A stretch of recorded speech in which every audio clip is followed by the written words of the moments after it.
Hi, Julie Jones from SSB Performance, Smarter, Stronger, Better Mindset Training, here with this week's Mindset Made Simple Tip of the Week, brought to you by Game Day Sportswear.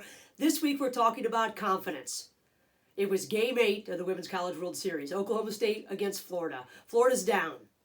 This is not a win or go home situation, but it's a win in advance situation. So they want to stay in the winner's bracket. It's a big deal.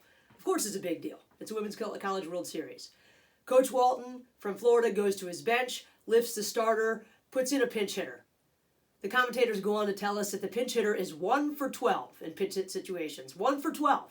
That's hitting 0.83 in pinch hit situations. And I look, and last year she hit 167.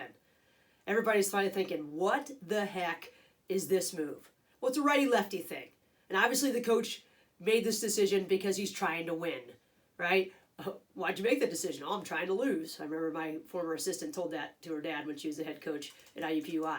No one's trying to lose. He knows every day he gets to watch this kid. He knows this kid's mindset. He knows that she's going to give him a chance to get what he wants, which is a hit to be able to extend the inning, score some runs. This is a perfect example for all you players and those who watch the game out there that proves that every day athletes get a chance in practice. You don't always get a chance in the game, but you get a chance every single day to show your coach what you're made of in practice. I hear all the time parents say, oh, she didn't get a chance. She didn't get a chance. Every day we get a chance to show who we are and what our mindset is. I was not as intrigued by the lefty-righty move or the change in the lineup. I was intrigued by this kid's mentality. She went on, got into a battle, and got a 2-strike hit. She was 1 for 12.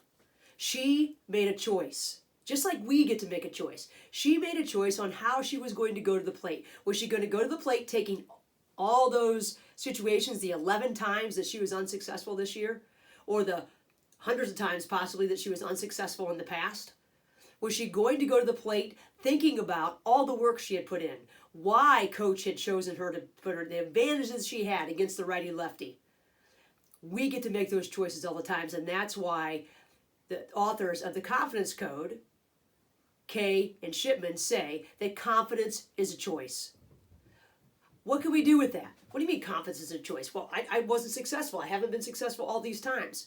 How can I be confident if I'm not successful? You have been confident. I mean, you have been successful to this point. At some point you felt confident, or you wouldn't be where you are today. We have to then go back and relive the good things that have happened.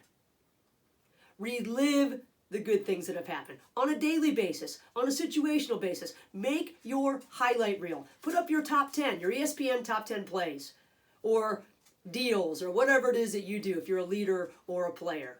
But making those our default, our go-to, when pressure gets on, helps us circumvent that negativity bias that I'm certain that this kid had to circumvent to be successful in this pressure-filled situation.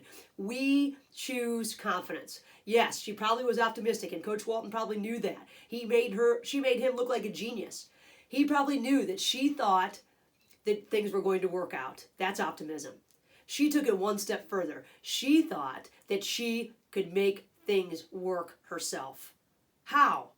Maybe she went back and thought about all the great opportunities she had in practice to practice her swing. She knew physically that she could do it. She wouldn't be at Florida if she couldn't. It's our own mind, the stories we tell ourselves, the history that we bring along that makes a difference on whether or not we think we can make a difference in that moment. Confidence is believing that you can make it work. How do we do it? We go back to our highlight reel. We also can sit down and write down 3 things. What's the evidence that proves that I am capable of this? If we make confidence based on effort and improvement, we get to control our confidence because we control our effort. We also control the action we take toward improvement. So confidence is a way we feel. There's no doubt about it. But confidence is a choice. We get to choose how we bring all of our experience to the table today. Are we going to bring the experiences that are not helpful to that moment? Or are we going to bring the experiences that are helpful, the things that we know we've done in the past and that we can do again.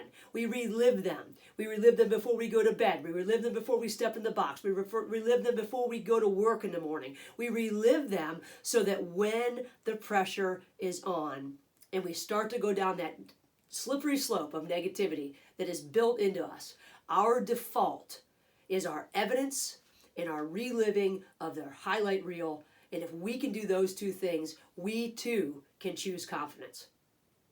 So this week, write your highlight reel. I don't care who you are or what you do, you've got highlights.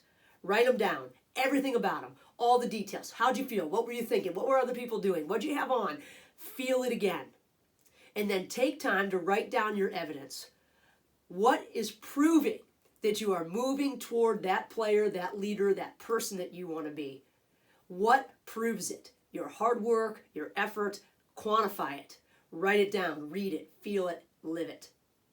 Remind yourself of all those things. And that is how we choose confidence. Don't forget to sign up for one of the 2 workshops that I'm having, one in June, one in July. The first one in June is about focus and performance. The second one in July is about, it all starts with you, Coach, talking a little bit about how we can improve our mental game to help those that we lead. And then also, if you would share my 4-week SSB College Athlete Summer for Mental Performance Program with your athletes, I would greatly improve it. We still have a few seats left there. I'd love to fill that up. Have a great day. And there's my dog barking. In the meantime, manage the moment.